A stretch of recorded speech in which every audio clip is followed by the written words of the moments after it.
So let me just give you an overview of how and why we started this project. So basically, we started from recognizing the fact that among all discriminations faced by European citizens, those concerning sexual orientation, gender identity, and age were among those perceived as the most widespread and most relevant. And we thought that then, if that's true, then if you combine them, so if you combine being old with being LGBTIQ+, then it's likely that you are exposed to even more risk of discrimination. So we decided to focus on the topic of discrimination towards older LGBTIs. And why so? So why? What's the main? Which are the main consequences of being older LGBTI? Well, first of all, we recognized consequences on the sexuality of older persons in general. So how the sexuality of older persons is perceived. It's quite widespread, the idea, for example, that older persons lack any sexual appeal and desire, and that either they don't have any sexuality, so they are perceived as asexual, or on the other end, sex among older adults is maybe considered by some people shameful or disgusting or laughable. So either one extreme or the other, but this doesn't probably represent the truth. And as a consequence, one of the consequences is for sure that sexuality of older persons in general is poorly understood and poorly addressed by healthcare professionals, which, because of that, cannot contribute to help older persons to live positively their sexual life in old age. But this should be summed up with specific consequences of being an old LGBTI person. And again, of course, the situation is not the same in all countries, but for example, the lack of recognition of same-sex couples has an impact on persons in general, of course, but even more when you get older and you might have issues with accessing social protection, financial security might become an issue.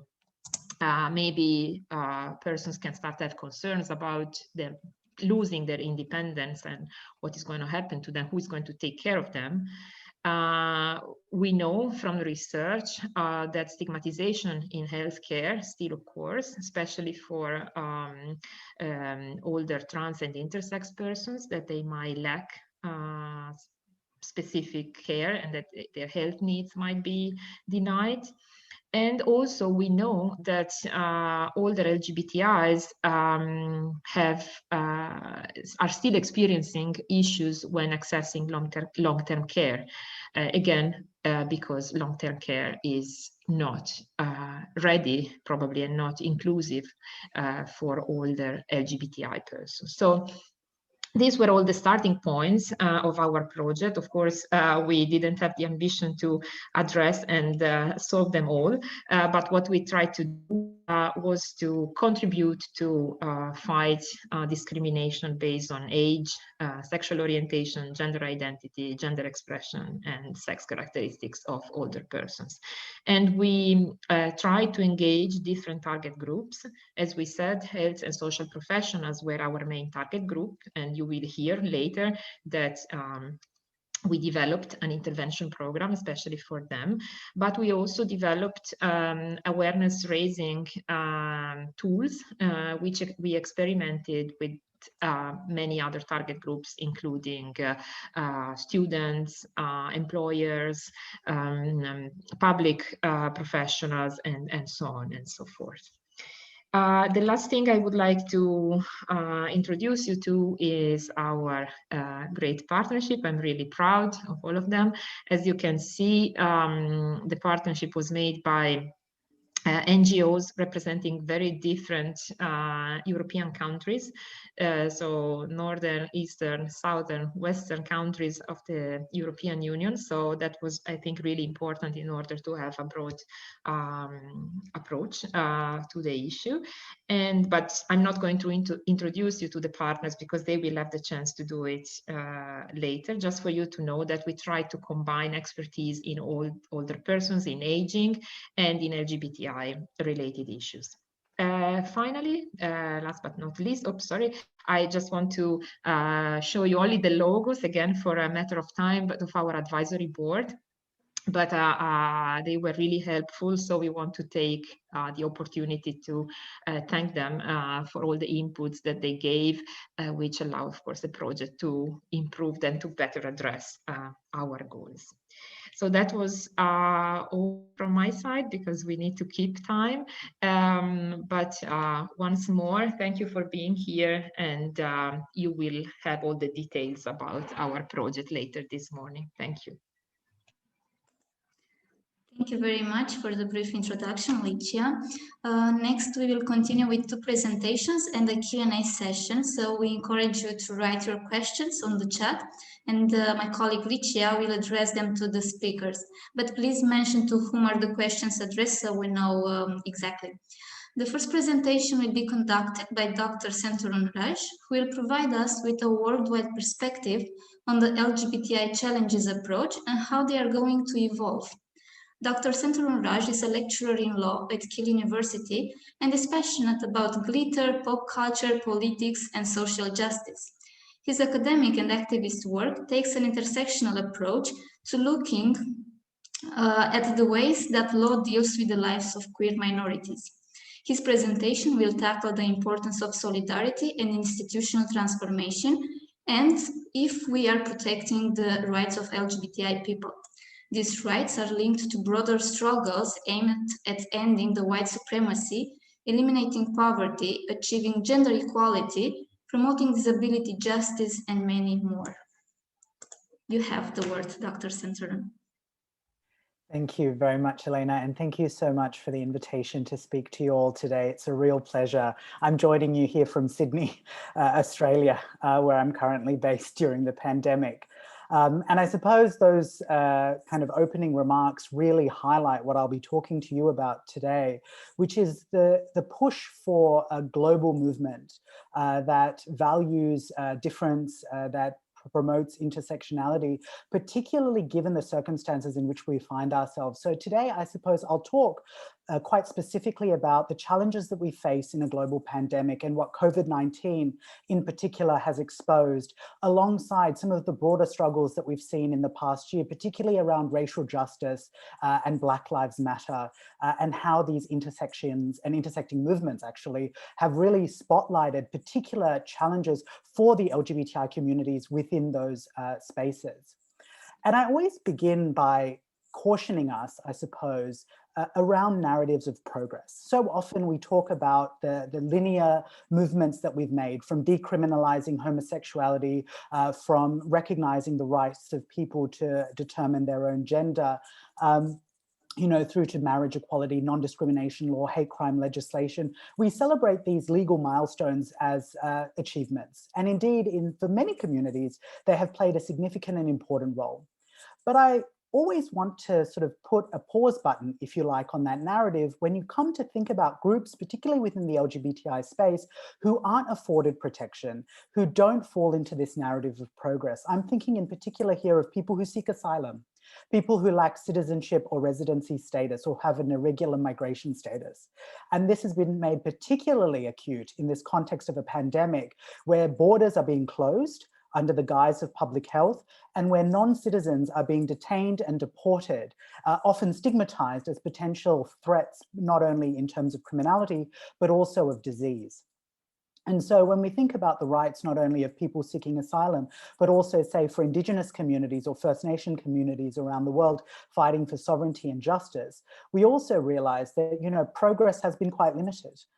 in many respects. Even when we talk about trans people, we still know that Black and brown trans folks of color around the world are murdered at alarmingly disproportionate rates. We know that sex workers are stigmatized and policed in particular. And this has become more of an issue as the narrative around public health increases. Now, I suppose I want to focus quite specifically today, and I could talk quite broadly about the fact that we've still got 70 countries still criminalizing homosexuality, a number of countries still make it various kinds of criminal or civil offenses to kind of dress or act in a certain way that doesn't comport with the gender or sex you're assigned at birth. But I want to be quite specific today and talk about what we're facing in the context of a lockdown. And I'm talking here specifically about borders locking down, so the ways in which nation states have closed their borders as a way to prevent the spread of COVID-19, but also how homes are becoming locked down, right? So even internally within the border, we're seeing houses, homes, and spaces closed down, and various public spaces being highly policed, highly regulated in ways that disproportionately affect LGBTI people. I mean, just look at some examples quite recently. We saw in South Korea, a number of gay men who had frequented clubs back in the early 2020s were being stigmatized for spreading COVID-19 because they sought to access these recreational spaces. In Uganda, we saw shelters for LGBT people being targeted and raided by police for quote unquote breaching the public health regulations, which prevented social gatherings. But of course, this was merely a form of accommodation. It was housing. The fact that these people had been ostracized, excluded from their communities, had no other safe home or accommodation to go to, meant that they were forced to congregate in quite dense environments, which again points to one of the kind of the inequalities that COVID-19 has really highlighted, is how certain LGBTI populations, particularly people of color, people with irregular migration status, people living in poverty, those without secure migration status, and so on, are being targeted by police and are being forced to shelter in situations where their risk of COVID-19 escalates because they're being crowded in spaces. There's no opportunity for social distancing in these spaces, and particularly true if you're talking about refugee camps where people are obviously clustered together in the tens, if not hundreds of thousands, where one or two cases can suddenly lead to a superseding event and an outbreak. And not only are we seeing people confined to these kinds of spaces where they're further targeted by police for quote unquote breaching orders or regulations, we're also seeing social spaces closed down. Now, many of us recognize the value of lockdowns and the importance of maintaining social distancing and encouraging people to stay at home where possible. But this, of course, ignores a reality that, one, a lot of people don't have homes to go to in the first place. And two, even if they do have homes to go to or do live in a particular home environment, those homes aren't necessarily safe. And those homes are places where they have to hide their sexuality or hide their gender identity for fear of ostracism, vilification, humiliation, physical abuse, and even sexual assault. In these instances, the home isn't a space of safety as much public health regulation kind of treats it to be, but is actually deeply unsettling and unsafe space for LGBTI people. And this is particularly true when you're thinking of both particularly older and younger LGBTI people who face particular insecurities. A lot of LGBTI people, as we know, are resident in aged care facilities where a number of them don't feel comfortable disclosing their sexual orientation or gender identity to either the staff or the other residents for fear of, vilification or abuse. But in the context of the closure of social spaces, face further threats, which is, people being able to visit them from other LGBTI organizations or friends because of the tight regulations around visitors that often restrict, visitation to just family members or close family members in particular.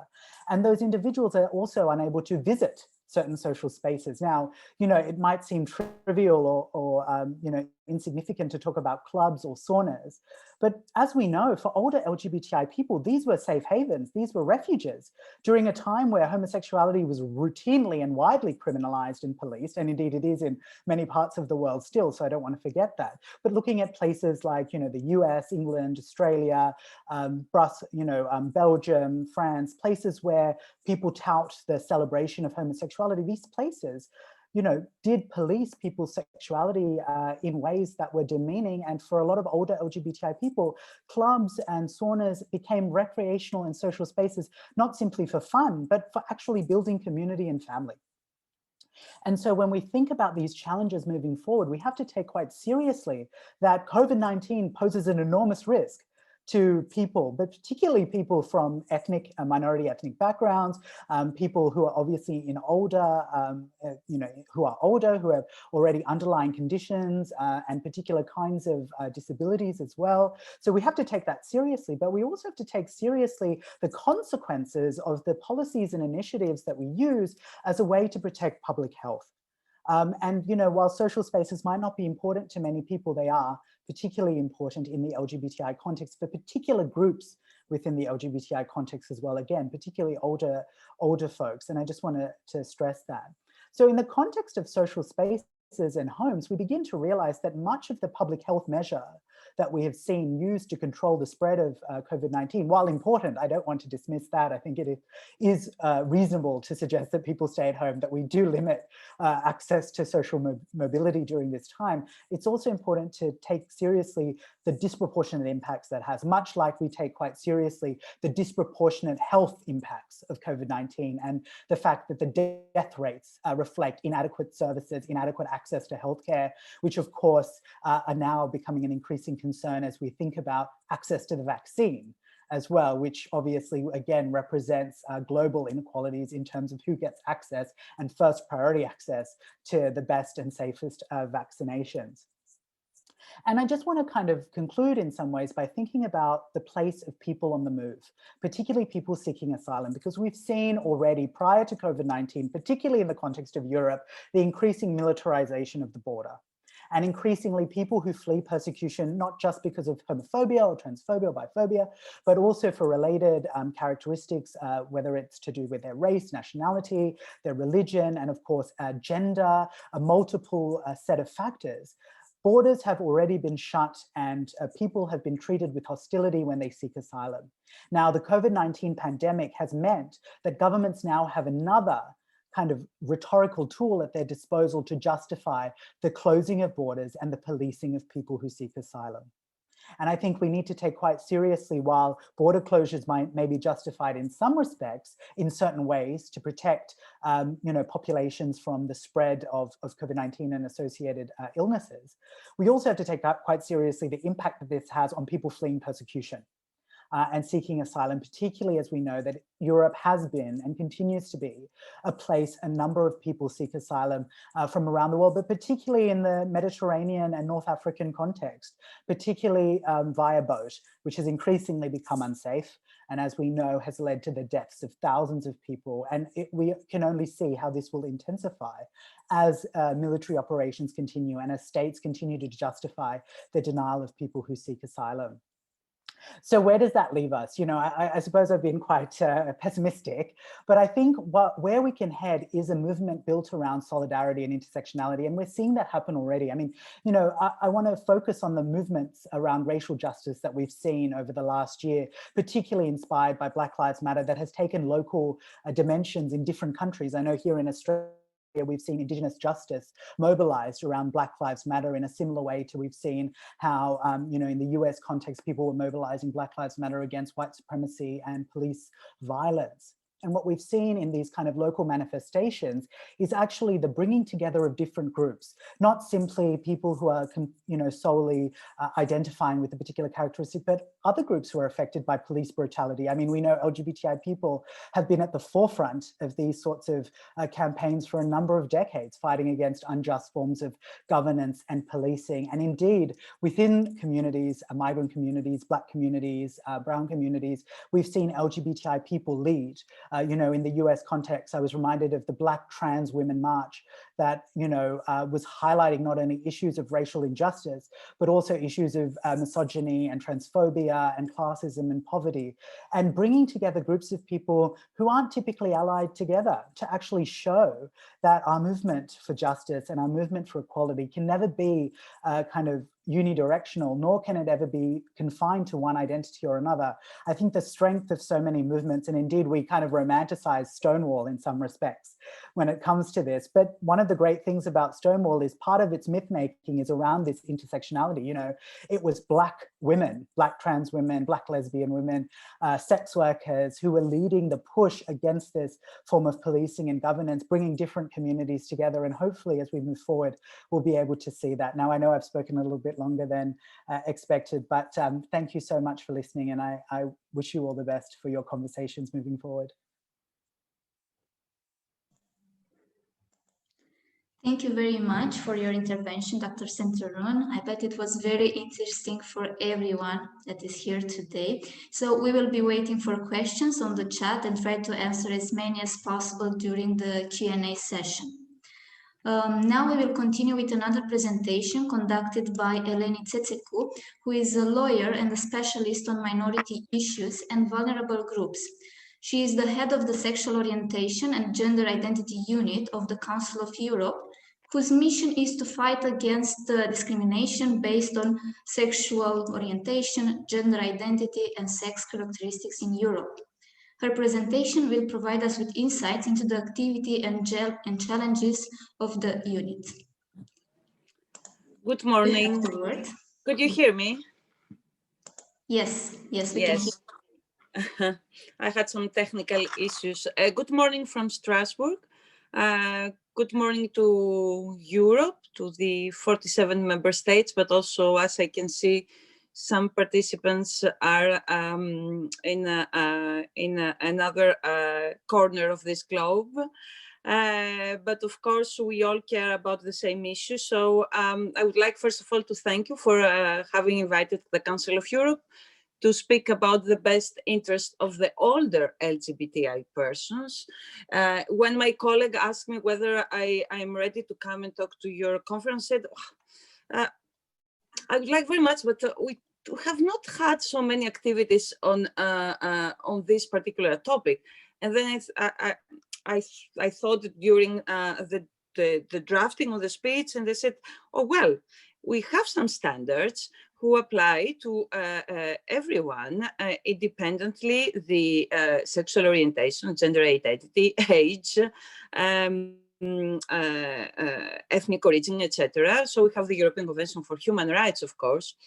But I think I have to say, but after 6 years having been working on the LGBTI issue, because before I was working on the Roma topic, I must say that LGBT older persons are invisible. And they are invisible because, not because they don't exist, it is because we don't see them. We only see the young, the outspoken, the people that they are in good health, but LGBTI persons are just invisible. Not only for this society, but also for the governments, for the authorities, and often for the international organizations. So I would like just to start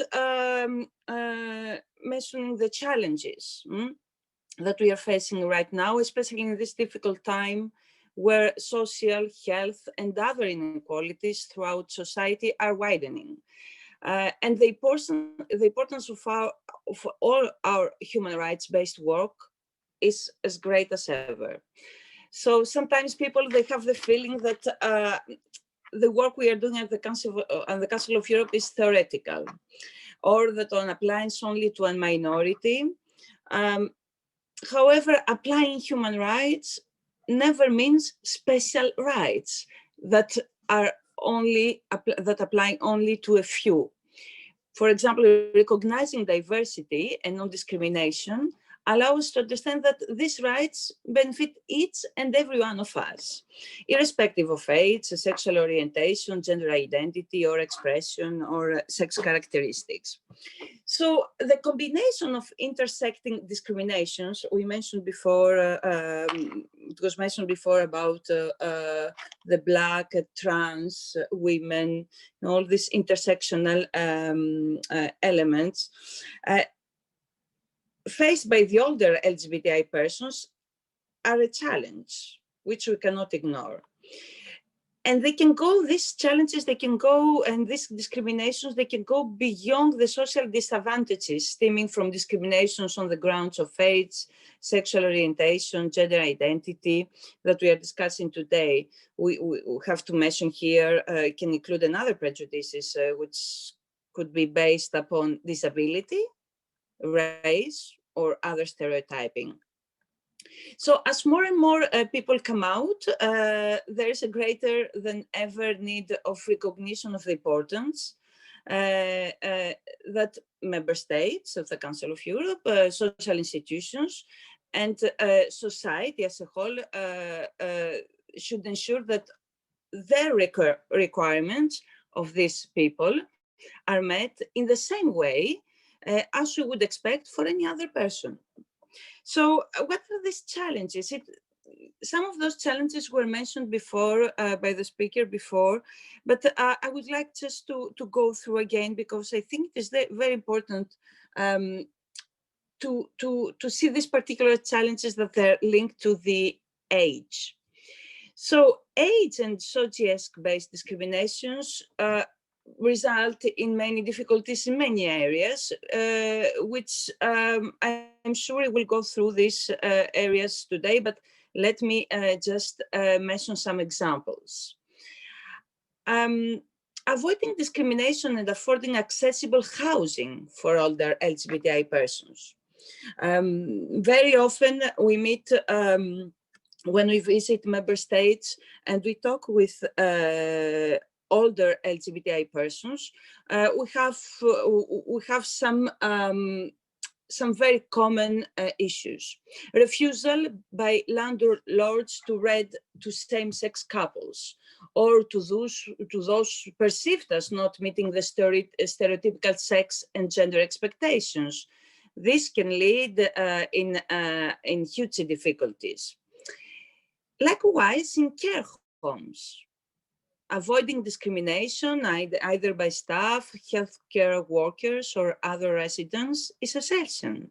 It's very essential. And what we always suggest to member states is to provide adequate training on the importance avoiding SOGIESC discrimination in all areas of respecting names, for example, even if documents are not changed, and access to appropriate facilities such as bathrooms, as well as recognizing the respecting that older LGBTI persons can still have a sexuality and sex life, just like any other. This, of course, can make a critical difference to the quality of life. Another issue, which many LGBTI persons suffer of, but especially the older ones, is loneliness. And this is a major challenge.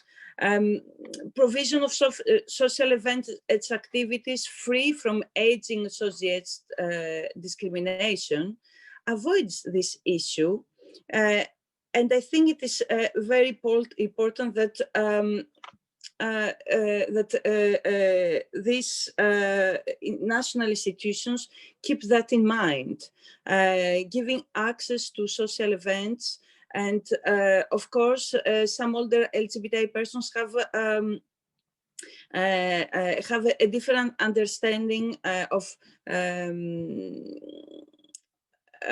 because they have a different understanding of families, partners, that this does not mean that they cannot be offered this possibility.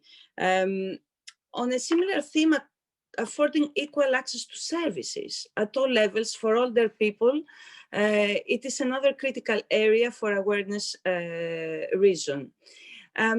This is an extremely broad area which can range from counseling or public services to areas such as adult education or senior sports participation to maintain health minds and bodies. Due to discrimination and lack of appropriate provision, today some older LGBTI persons find themselves forced to either stay in or even return into the closet for their own safety and well-being. So socializing is very important, and making sure that these facilities of socializing are open without any discrimination is one of the basic human rights. Another issue which comes up very often during our visits to the member states is the harassment. Harassment is, it's very important to recognize that exists at all levels. Some of LGBT people, old people, they find themselves excluded and forced to stay in residence, or even, not socializing because for their own safety. It is very important to create the safe space and to ensure that old people can come out, can be recognized as equals, and can exist socially, and are welcomed, are loved. And I think this is one of the main obligations that member states should have and the right that should ensure. Together with the safety and feeling that you are not that your life is not in danger, we must say it is the need to create the setting of having appropriate health care. And this is a big challenge for many old LGBTI persons in many states. Having access to healthcare is one issue, but also having healthcare workers with appropriate training in order to avoid prejudice and to have a common understanding is very important. That's why we always talk about awareness by health and social workers of the impact of dementia or Alzheimer's, and which is one of the health issues facing by old persons. It is also important to remind that many of these LGBT AIDS persons faced through all their life exclusion and discrimination from the employment market, and some of those, they even have difficulties to survive. So we are talking about facing extreme poverty, and here is this. Here is the importance of recognizing and ensuring mechanisms to avoid discrimination, irrespective of age, to avoid discrimination to employment irrespective of age, and this could make a huge difference. In some of the member states, the legal sex or marital status is very important, and these are areas that all authorities should work in order to eliminate discrimination and inequality. Now, I mentioned to you some of the challenges. Of course, this list is not exhaustive, but they're the main challenges we are dealing here at the Council of Europe with my unit, but in the other in other parts of this organization. And how we deal with this, first of all, it's by setting standards. And you have probably heard that Council of Europe has several conventions and recommendations, and where member states sign and ensure that they will respect and will implement. of course, we have specific recommendation concerning elder persons. This is a recommendation which was signed by all member states, adopted by all member states in 2014. And this is a very important recommendation of the Council of Europe on the promotion of human rights of older persons. It has a particular interest for LGBTI persons. Now, this recommendation, it is just a recommendation, it's not a convention, it is a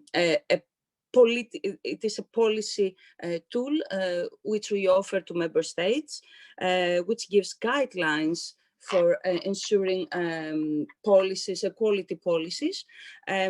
But at the same time, we offer them guidelines, but we offer them also technical assistance to implement these guidelines. So we have two main recommendations. We have the one I mentioned about older persons, and we have, of course, the 2010 recommendation, which is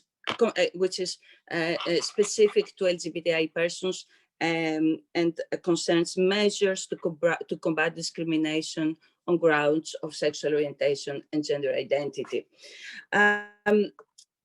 Additionally, the Council of Europe has a convention, which is the European Social Charter, and I know some of the main European NGOs have already applied, brought an application before the European Committee for Social Rights. It's like a kind of court which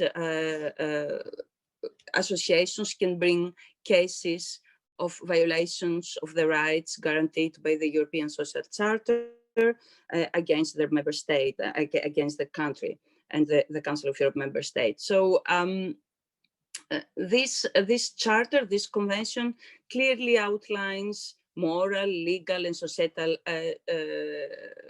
social rights, and of course, an understanding of what is necessary to fulfill older LGBTI persons' social needs and to promote their social inclusion and social solidarity. Just to, I would like just to explain how we operate here. Okay, we have these beautiful standards, the convention, the recommendation. We also have, we organize conferences and we raise awareness, but very concretely, what do we do to change lives? And in my unit, we provide expertise to governments, to ministries, specifically Ministry of Justice, Ministry of Social Affairs, in changing legislation and policies. It's not always an easy task. There are a lot of resistance, and there is also a lack of expertise and awareness of the stakeholders. But there is an important element here, which I would like to mention, is the huge expertise that LGBTI community has around Europe. They have been a great ally to us, to the Council of Europe, to promote legislations, to change policies. So we are working hand to hand with these organizations, because you are not talking about special rights and special treatment. So you understand that this is and how you treat older people. It shows also the level of the respect to human rights, to equality of any society. Those who might today are young and heterosexual maybe, and in a good health, they will find one day themselves also in a situation where the age will be an element of discrimination. So it is not something that it concerns only one minority of the society. It concerns all of us. I think it is very important here to mention that we need to give voices to the older LGBTI persons, and it is not the case so far. And I would expect from the young associations, the association of young persons, to turn their attention to the oldest generation, not because they are vulnerable, not because they need assistance. I think because they have a lot of things to learn, first of all, and because they are those who open the way for the equal rights. And I think we have a huge responsibility towards them. Thank you so much. Sorry, it was probably too long, but I am happy to reply to the questions and thank you very much. Clarify some of my points, because in some points I was reading also the notes sent by my colleagues. So thank you. We also thank you for this intervention. And now I will invite Licia to facilitate the Q&A session so we can hear the questions from the participants. Yes, actually, I was just reading the last questions coming, but in the meanwhile, I gather others, so I will start from those one. First one for Sanraji. I try to gather a couple of questions received, and well, you mentioned that COVID kind of highlighted inequalities, and in fact, the most vulnerable groups were more severely impacted by the pandemic. And you mentioned also adopting in your work an intersectional perspective. So my question for you is how, in practice, you think that an intersectional approach can help protecting more vulnerable groups. And here I'm referring to older LGBTI, but for example, you mentioned asylum seekers, and we know that among asylum seekers, there are older persons as well. But also one of the questions we received was about older women who are, recognize themselves as in the LGBTI community. So can you elaborate a little bit more on how intersectionality can help in addressing these issues? Thanks. That's a very big question. I'll just begin with that at that point. So I'll try to do my best to just offer some points, I suppose, in how we might think about this. And I'll start with the last sort of question first. And you're absolutely right. You know, there are so many people who who are older, who seek asylum, and particularly for older women and people who sort of come to their sexuality later in life. Now, I'm not suggesting that they didn't have this sexuality previously, it's just they feel more comfortable disclosing it or talking about it much later on. They may have been in previous heterosexual relationships, have had children. And in fact, for a lot of women in particular who are either bisexual or lesbian, this is an issue that often limits their ability to seek asylum, because often if they're seeking asylum in Australia or the UK, for example, they're often dismissed as making up their sexuality in order to claim asylum. And so what we often see is a failure to reckon with the intersectionality of people's lives, but also the institutions that structure people's lives, you know, particularly if you're a woman, right, where marriage and relationships form a crucial feature of your younger years.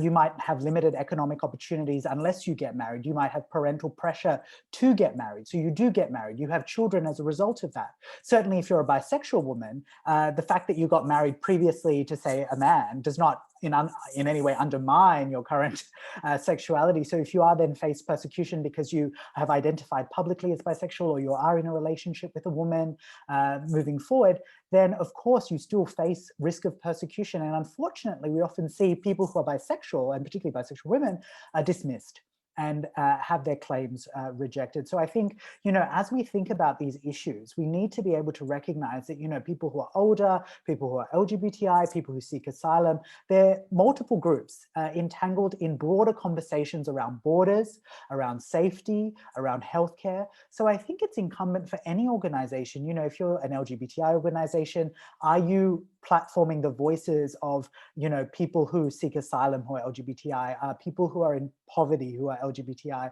or homeless, or older, or people who have a disability, for example, because so often when we talk about individual identities, whether it's refugee, whether it's older, the presumption is all the other characteristics are normal or privileged, right?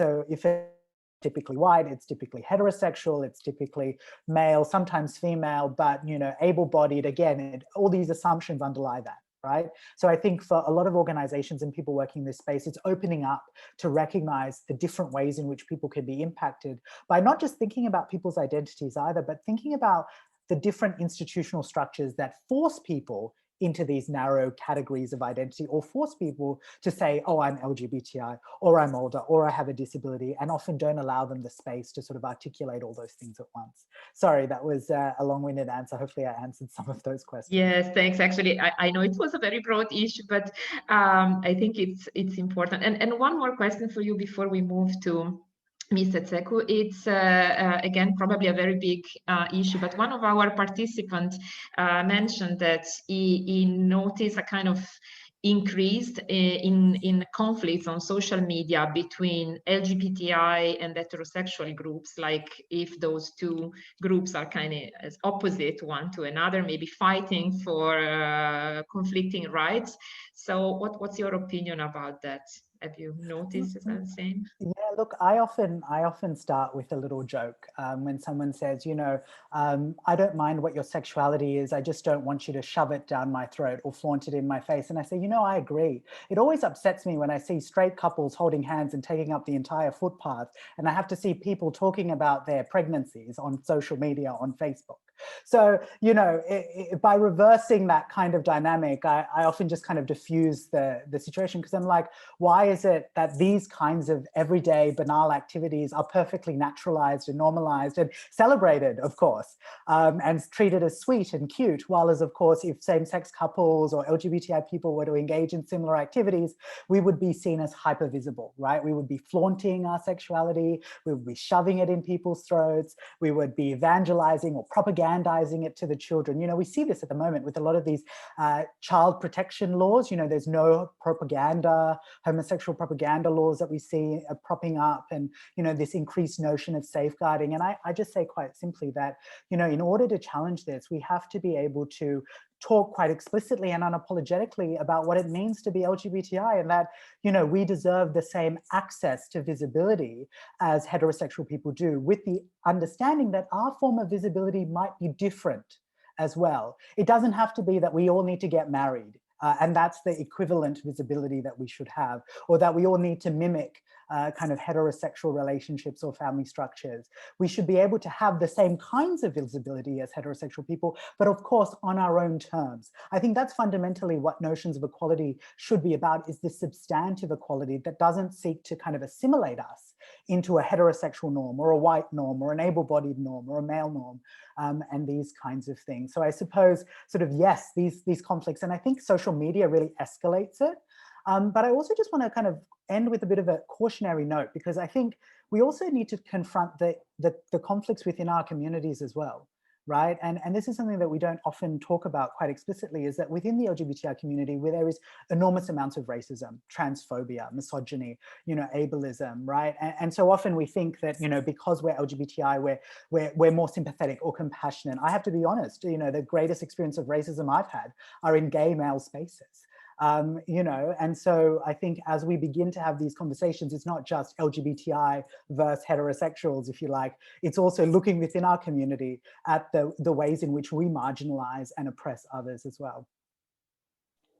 Thank you very much. And now I have a couple of questions for Eleni. So the first one would be about how NGOs can better cooperate with the Council of Europe in relation to older LGBTI issues in order to make them more visible, also considering that there is no specific unit working on older persons. So how it can be ensured that this issue is made more visible and addressed? It is a challenge because, first of all, the Council of Europe should take the decision to work with older LGBTI persons, and this is also under my responsibility. And it is true that we don't have a specific unit dealing with this topic, as we don't have a specific unit dealing with the persons with disabilities. But our principle here at the SOGI unit is to deal with, to have an intersectional approach. We have started it. We do not exist for so many years. Probably some of you, know, we are a very small unit of 3 persons.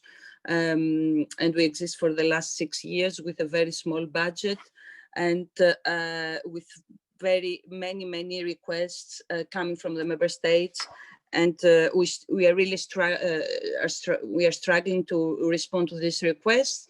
But intersectionality is very important. We started working when I joined with the Roma. With the minorities, we will definitely are going to work and initiate the work this year on persons with disabilities, and old LGBT persons is also one of it's going to be one of our priorities.